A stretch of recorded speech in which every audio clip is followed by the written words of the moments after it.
Select a song.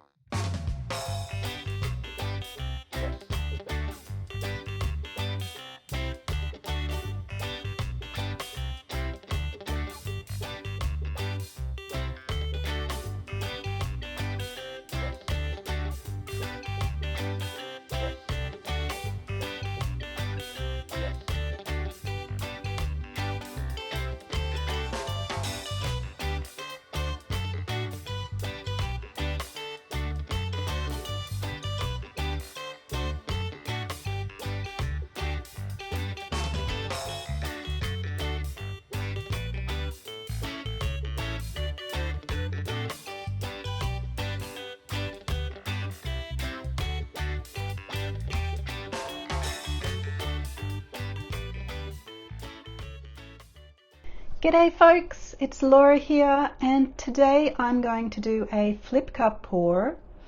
This time I'm going to combine some colours. So I'm going to have a little bit of storm blue with more French blue in one cup. I'll have some red earth in another cup. Then I'm going to combine Norwegian orange and jaune brilliant just to, I guess, strengthen that jaune brilliant colour and make it a little bit more rich and deep. Then I'll have Turner's yellow, Naples yellow hue, pearl white and titanium white together to add just a little bit of iridescence to this painting.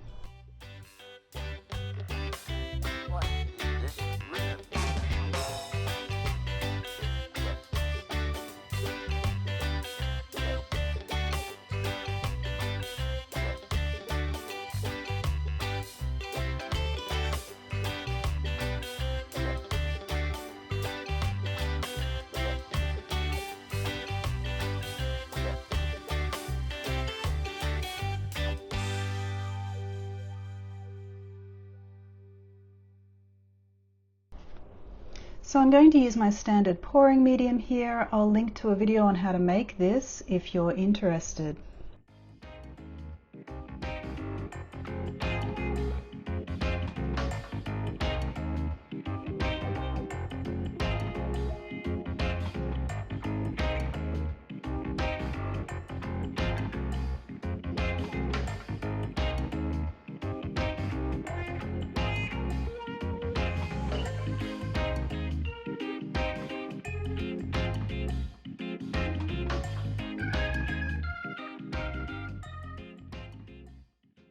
So now it's time to layer my cup, and I'm going to use my standard cell activator for this. I'll link to a video on how to make this if you're interested. And I'm going to start with a generous layer on the bottom of the cup.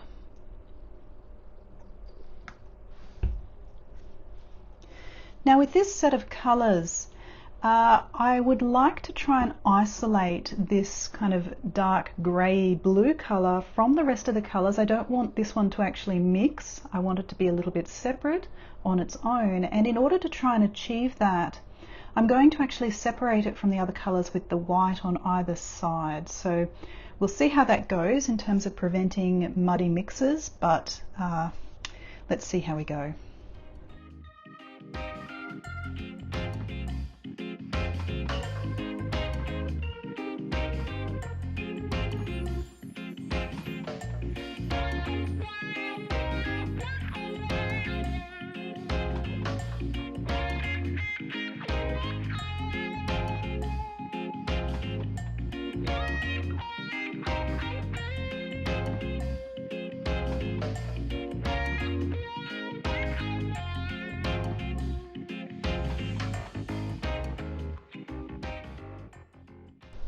So I've already prepared my canvas. This is the front of the canvas. This is the back of the canvas, and I've added painter's tape as well as giant push pins. So now it's time to flip the cup.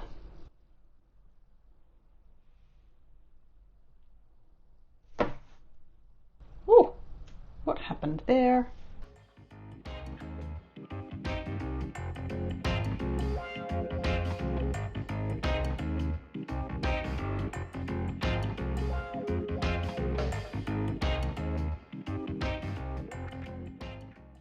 That was a rather strange flip.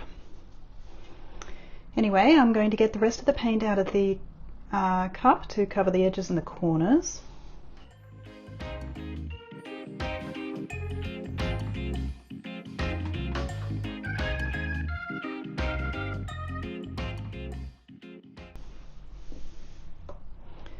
Just move the paint down that direction a little bit so we don't lose too much off this side.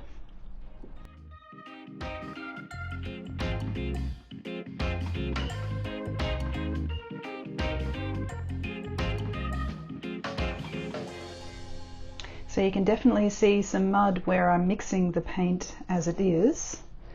Let's hope that in the rest of this I don't get too much of that muddy mixed colour.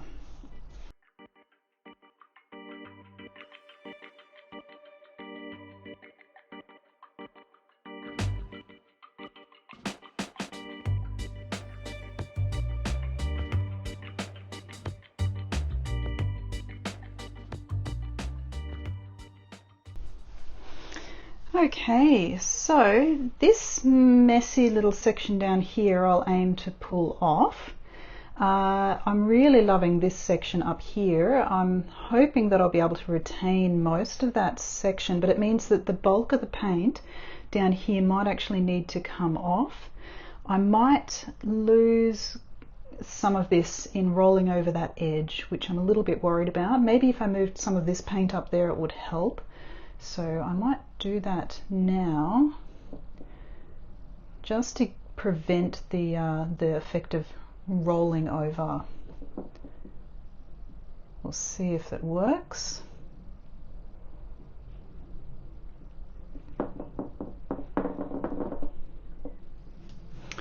And other than that, I'll need to pull the paint down this way a little bit, and then I might be able to spin it.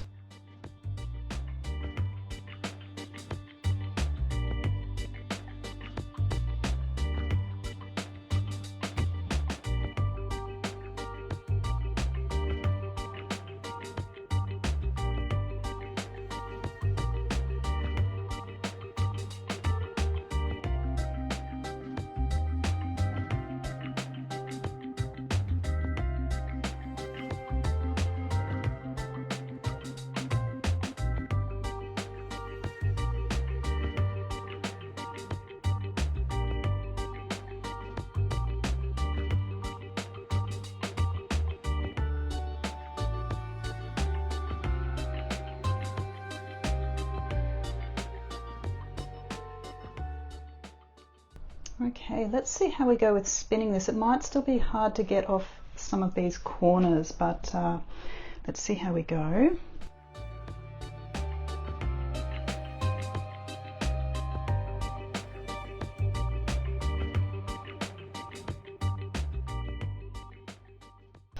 So I'm fine on this corner, a little tiny bit on this and this corner, and this is the main problem corner at the moment. I just really didn't want to lose this beautiful section up here, but I do need to help that go a bit closer to that corner. So I'll get a little bit of the bulk of the paint in that section, so it's got a bit more of a chance to go off that corner, and maybe I'll just put it a little bit off center, so there's a little bit more centrifugal force going towards that corner.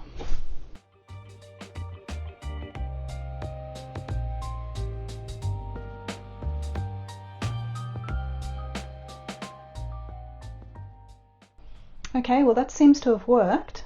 I'm very close to these two corners, so I don't think I need to worry about that. I am absolutely loving these amazing patterns in the center here. I might just pull this paint down in this direction just a little bit, because this is a wide open kind of space, and I am really loving a lot of these patterns up here.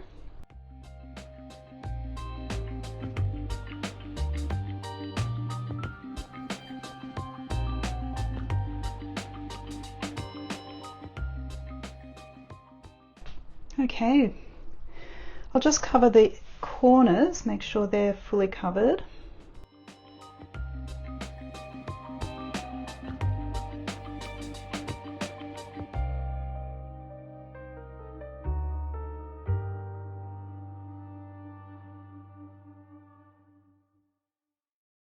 Wowee, this one turned out absolutely stunning.